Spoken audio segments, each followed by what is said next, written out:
crafting phase, Wolf, it seems that we are looking at a very similar banning phase from game number 1. So there is a little bit of a question here for Onic because we already seen and felt, because this is game number 2, and it's always like game number 2 stuff is always dictated by the first draft.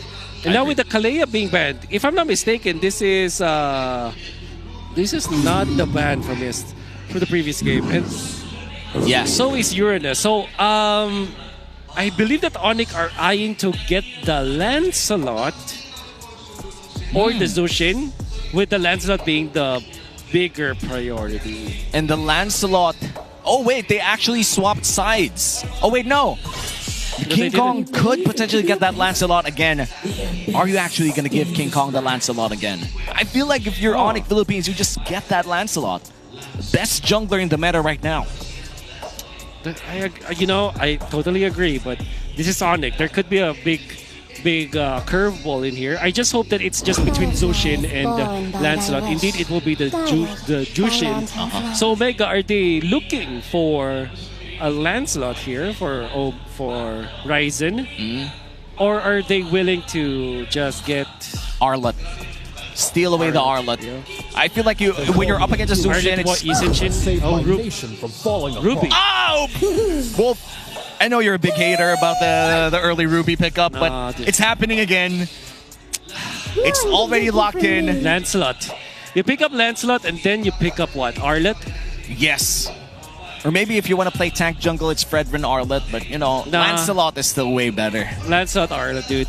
All the way. You know what? If Omega gets the Lunox on third pick, oh my God, no! Please. I owe you coffee, just for the emotions that you feel today, and that's gonna be the Lancelot locked in for Onic Philippines. Do you want to go Arlott? No, you pick up the Grok. You pick up the Grok first. Okay, completely valid. Now, Arlott could be stolen away if you're Omega, or you could just lock in the Lunox. I do hope that it's Arlott.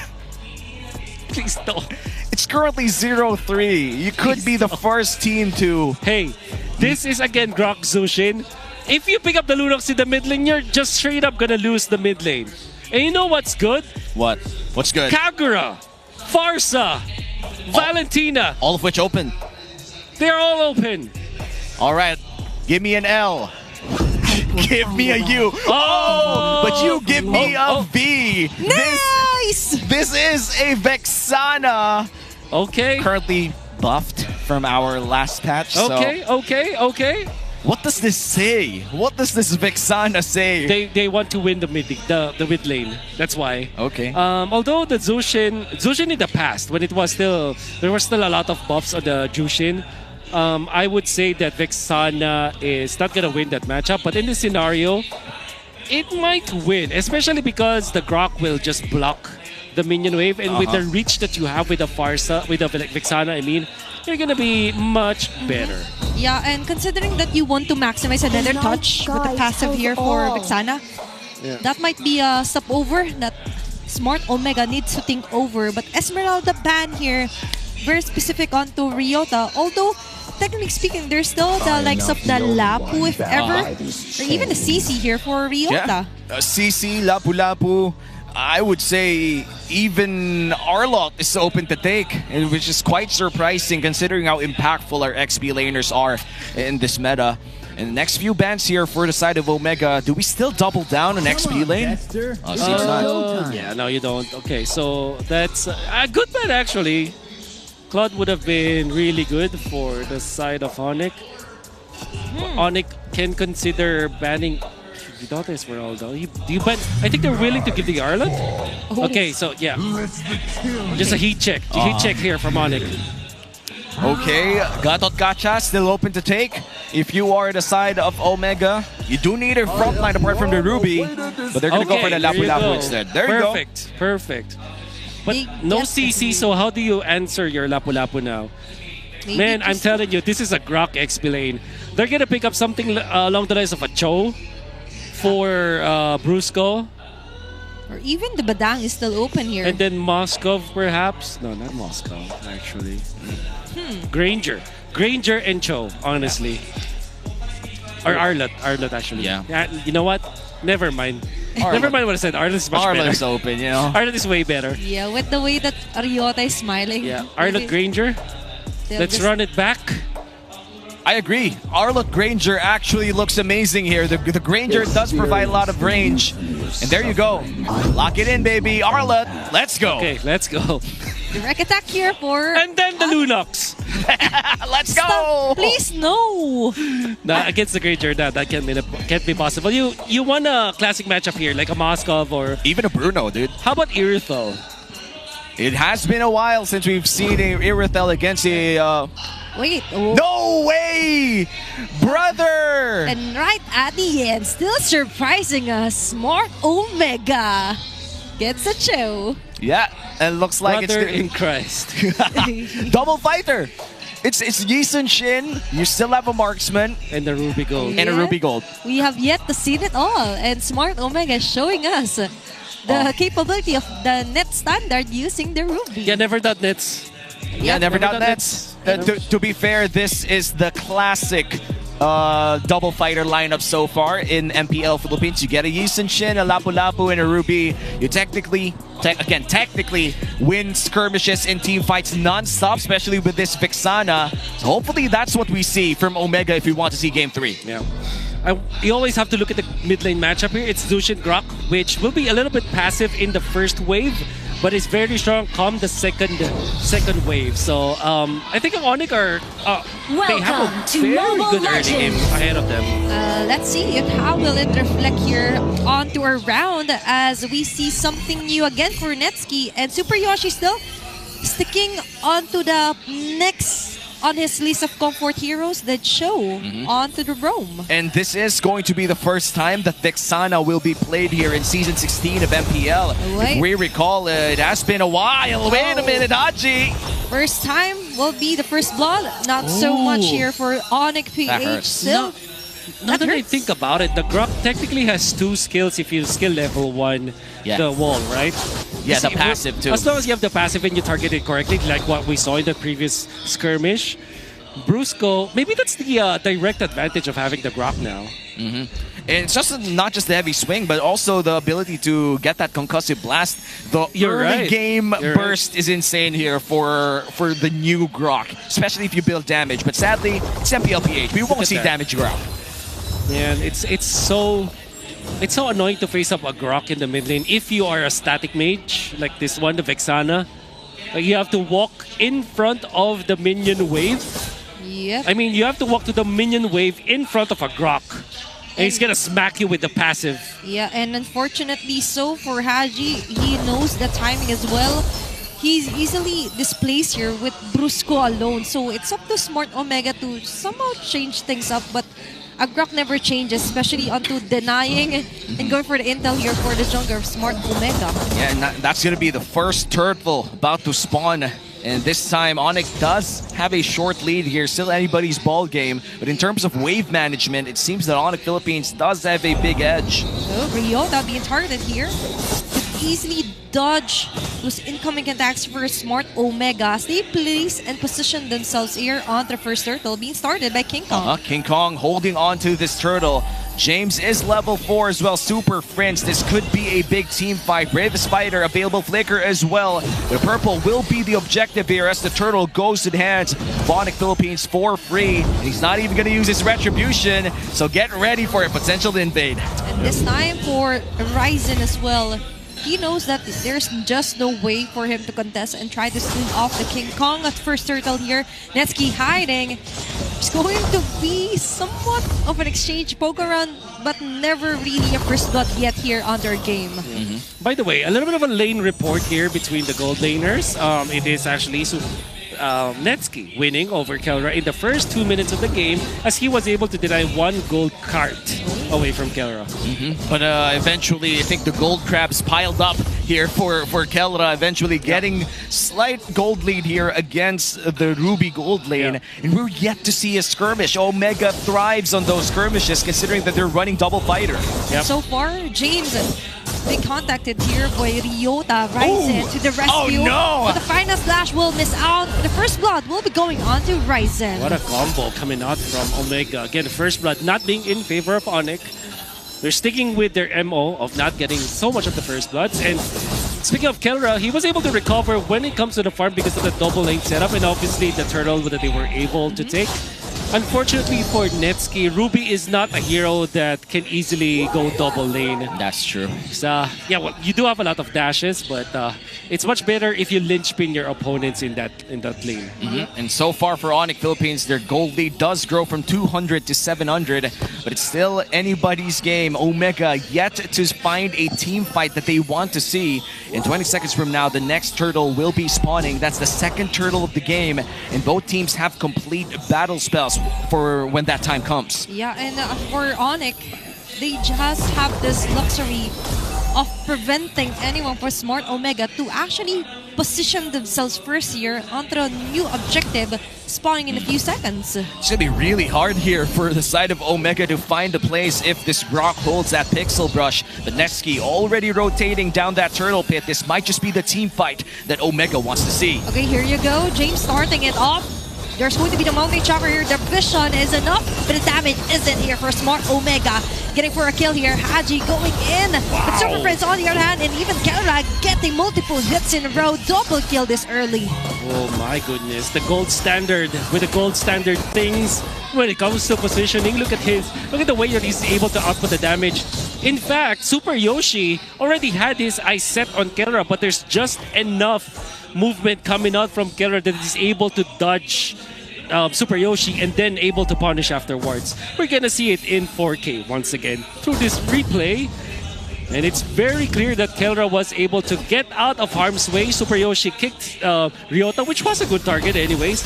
But Kelra was already able to get 2 kills afterwards. Then it resulted into a total of 3 kills for Onic after that missed position again from Omega. Second turtle belongs to Onic. Yep, That you're replay right. was brought to you by Infinix, and with that second turtle secured by Onic Philippines, it is now a 2K gold lead as we look at the gold difference by BPI. Kelra ahead by 1,300. That's starting to hurt Omega by far. So far, that enabled them to actually activate Kelra earlier here, especially him going on the mid lane. Meanwhile, for Smart Omega, a bit too shaky onto trying to get the right target. Yes, we've acknowledged he fought, or Super Yoshi got the best target for Ryota, but that was until they weren't able to take down Kelra and even King Kong in the process. Big rotation coming in from Omega down bottom lane, but it seems that they did not see the fight that they wanted to get. And that's going to be a free turret up top, and they couldn't even push or trade down bottom lane, Wolf. Yeah. For Onic, they have to keep this up because this is every minute that they are ahead by 3,000 over Omega is gonna speed up their win condition against Omega. Because if we have to take note of the fact that Omega has this double fighter setup, which also means that they need the early game. Yep. If they don't cut the lead by 0 up until the 10-minute mark, it's done for. They have no way to recover. And time is of the essence here for Smart Omega, but gladly so for Onic. What time is it? It's going to be the final slash time here for Ryota. Netsky forcing out the flicker. That's going to be huge intel here for Onic. And a Super Yoshi just slowly backs away. That way that they position themselves makes it harder for Smart Omega to actually capitalize on the ISO plays here for Super Yoshi. And imagine you burned a flicker for Netsky and the conceal play as well for Super Yoshi right before the last turtle spawns. It's going to be difficult for Omega to find a fight for this final turtle fight. Yep. Kelra with the rapid boots, by the way. Oh. You don't see that often. And he's able to position himself so well, especially with his river speed up. Okay, there's going to be the kick. Super Prince able to back away. Purify activated. Turtle still onto the hands of the Sigma jungler. That's going to be all 3 turtles going to the hands of Onic Philippines, and it seems they're not done yet. Look at Brusco with the concealed potential play! Oh, what a play here with a stolen charge! Netsky was the one getting caught on the crossfire, but for Onic still getting a turret out of all. Haji thought that he was the target. Well, he will be He will be stunned if he did not flicker in that moment. But for Brusco, he already set his eyes on Netsky. Just like in the previous game, they know who to target. Although that did not result into a kill, it resulted to a mid lane turret push, which, as we know, is not something that Omega can afford. Yeah, and look at this, the Infinix hand cam of the Sigma jungler on his King Kong. And they are still looking to dominate the rest of the map for now. That's going to be another turret down in the top lane. Forces James out of the bravest fighter. And Super Yoshi looking for another play. The pokes are getting a bit too real. And he is forced to flicker out. Okay, that's too real. And even the flicker has already been used here for James. That's so much of a movement here for those Sonics. And also ensuring that there is no way out here for Omega. We can see now for items that's the reason why Kera is hitting so hard in this game is because of this Malefic Roar. Already up a minute ago, so I think around the 7-minute mark. Okay, catching on Super Friends, but there's still the Crimson Beacon out of trajectory kickback there. Brusco as well, just keeping other members at bay. Brusco! Going to be a successful pick-up. And another killer for King Kong. 2 members down. That's a mission fail for Smart Omega. Ryota with a concealed play. They're eyeing out another turret. Plus so they will be able to spot on member of the Smart Omega onto their mission. That Grok play was just so Grok. There's no other way. It was so Grok. It was so Grok, bro. He literally stood in the mid lane knowing that if anybody dared to respond to that great engage coming in from Omega, that there will be a counter engage, which then resulted to this Lord taken by Onic Philippines. A free Lord for Onic. They're even delaying it. If I'm not mistaken, yeah, they want to delay it up until the 10-second mark. There it is. So that it will spawn later on. So that will be a little bit over their advantage. But like you said, it was just the Grok just manhandling the members of Omega. Remember when Super Yoshi went in for the jump for Super Prince? Brusco was able to save his teammates by zoning out the members that would follow Super Yoshi, and then he survives this without using a flicker. The toughest of them all is going to be Brusco here with his Grok, and even forcing out the Eternal Guard for Haji. Yep. A lot of resources being burnt here for the side of Omega, and the Lord hasn't even been marching yet. Now it will be spawning in the mid lane.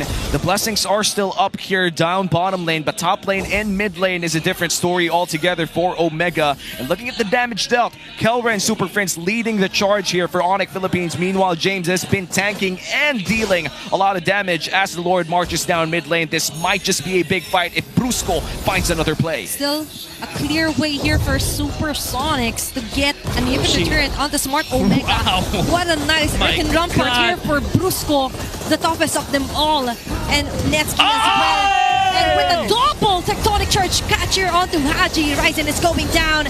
All is war here for Smart Omega. Going outside of their base, taking down Kelra. Super Yoshi onto Brusco. Arthur Rampart yet again, while James fighting his ultimate, fighting his best, but still doesn't enough here for Super Sonics to actually finish off this round. But no, it's going to be enough as they set their sights onto the base. Super Yoshi and Haji will fall onto despair as Onic secures a 2-0 sweep onto Smart Omega. And yet another sweep. Onic Philippines shows the Barangay Omega that they are here to win it fast.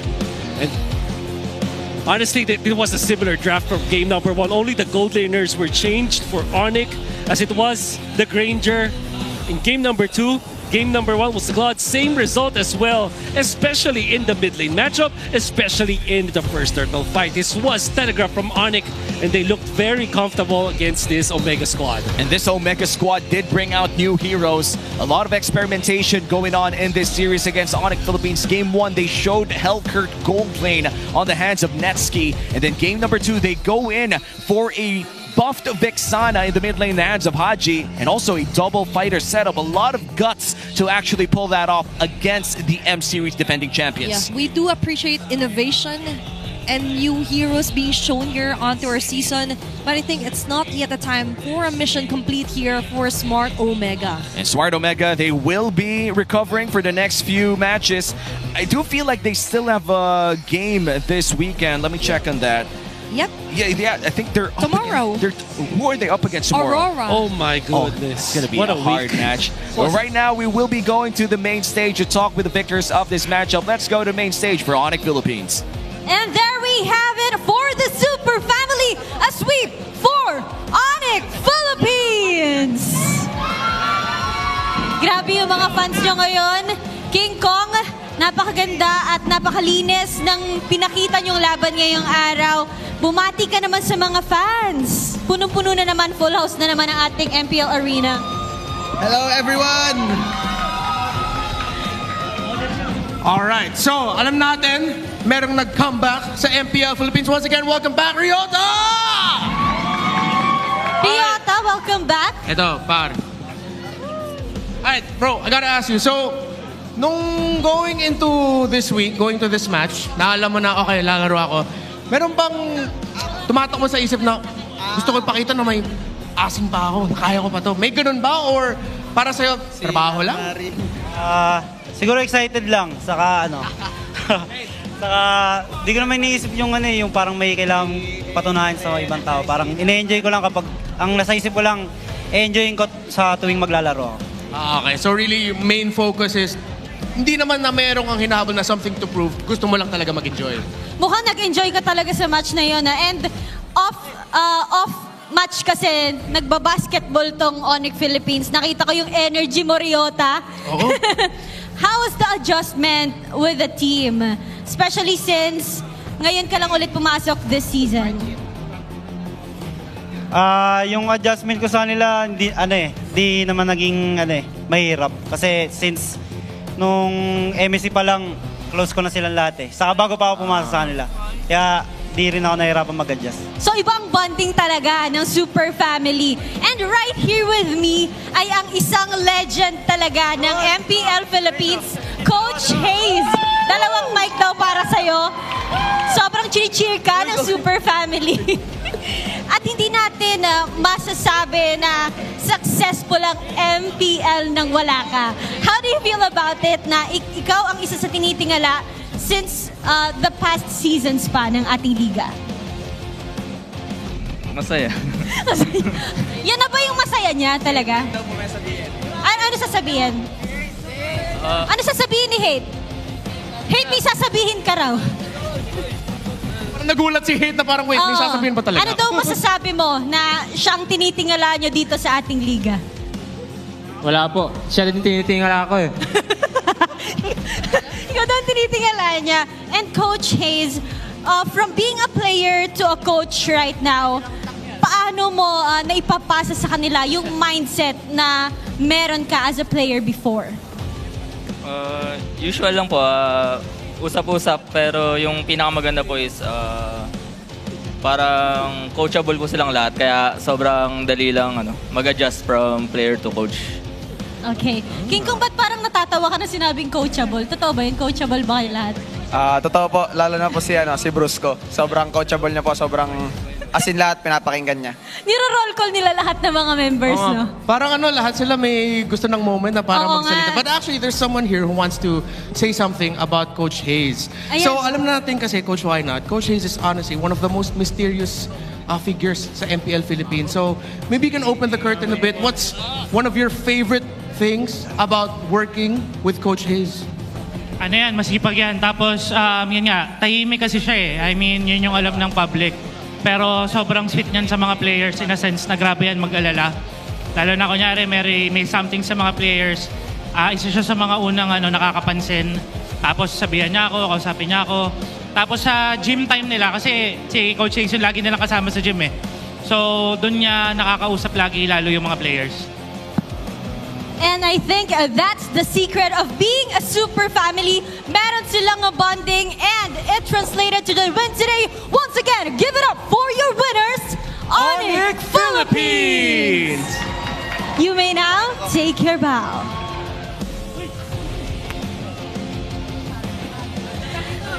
Such a great performance by the Sonics. Dinala nila tayo sa magandang match and nakita natin ang talagang chemistry nila on and off the game. At saka feeling ko may konting buff ang Onic Philippines kasi alam natin palapit na ang release ng Beatrix Finals MVP skin and the Joy Onic Philippines Championship skin. Of course, celebrating their M6 World Championship win. Wow, I love that you mentioned that. Excited tayong lahat malaman at makita yan. Pero, pumunta muna tayo kung ano pa nga ba masasabi ng ating mga casters. Thank you so much to our hosts, Odin and Renmar. We're back here in the English Dash Suomi with Athena and Wolf to break down match number 2 here with Onic Philippines securing a victory 2-0. 2 quick games for this series alone. Another reason to celebrate today for Onic Philippines as they take another point, ensuring their steadfast rise on their infinite standings. Now our MVP, none other than Brusco on this Grok. Again, no other adjective to describe the Grok gameplay, but Grok. Very Grok. Very Grok. Grok is the adjective. Oh my goodness. How do you imagine a world where you are the MVP and your stat line is 004? Hey man, they call me Agent Zero IQ. This guy is 004. That's right. 0 kills, 0 deaths, but 100% impact. That's exactly what we felt from Brusco. Look at his maximization of the ultimate with his Grok ultimate. Because sometimes you are tempted to use your Grok ultimate and target it into the middle of your Grok wall. But sometimes even if you target it in the edge, it would be great. So this Brusco jump coming out from Netsky was actually just for Onic to secure that lane. But look at this. Brusco manhunted 4 members of Omega. Bro. Held them like, come on, hit me. And that actually isolated Super Yoshi for the rest of Onic to go and then scores that kill. This is where you said it's very Grok. Amazing. Yeah. 004, James Grok. James Grok. You know, when we look at this Grok gameplay, this is very, I would say, very Grok. And apart from being very Grok, it's one of those things that plays the mental game as well. Yep. And that's the beauty of the Grok. You have this insane AoE on your Tectonic Charge, the updated Wild Charge. So much so that when you put yourself in the middle of a team fight like that one, it just goes to show that a lot of people respect Brusco's playmaking ability. And I do appreciate the fact that he really reserves his ultimate with the charge onto the right target, specifically for game 1, even for game 2, right? Yeah, very patient when it comes to his ultimate usage. I guess he is very locked in when it comes to his task in this draft for Onic Philippines. And this is almost the same draft for Onic Philippines in game number 1, only changing up the goaltender. One thing that we also found out today is that the Grok has this little bit of an advantage in the first minute of the game, especially the first wave, where even when you are a level 1 hero, you actually have 2 spells to work with the passive as well as that Earthen Rampart. Not only are you able to control the minion wave, you're also able to bully your opponents because of the threat of that passive last second skill. And let me double down on that, because not only can you block the minion waves to delay your own waves in making sure that the enemy mid laner and roamer is a bit more forward, but you could use that Tectonic, that Earthen Rampart once again to secure a potential flicker burn as well, just because they're already deep inside the lane. Yep, and also empowers the next basic attack, right? So damage, setup, wise, maximizing the output for Grok for a level 1. And then if you're smart, if you're very patient, you still have your concussive blast. That's true. To literally blast your opponents. And unfortunately for Haji, he's playing the Vexana. Although you have enough reach, I guess, but if your first wave is blocked, you have to walk in front of the Grok just to reach one of those minions, unless you want to give up some of the control of the early game. So, and Haji didn't want that to happen. So, this debut pick, Vexana, unfortunately felt the wrath of a newly revamped Grok. Yeah, and if the tables were turned a bit, I feel like Vexana Grok could make a potential comeback in the future too. That was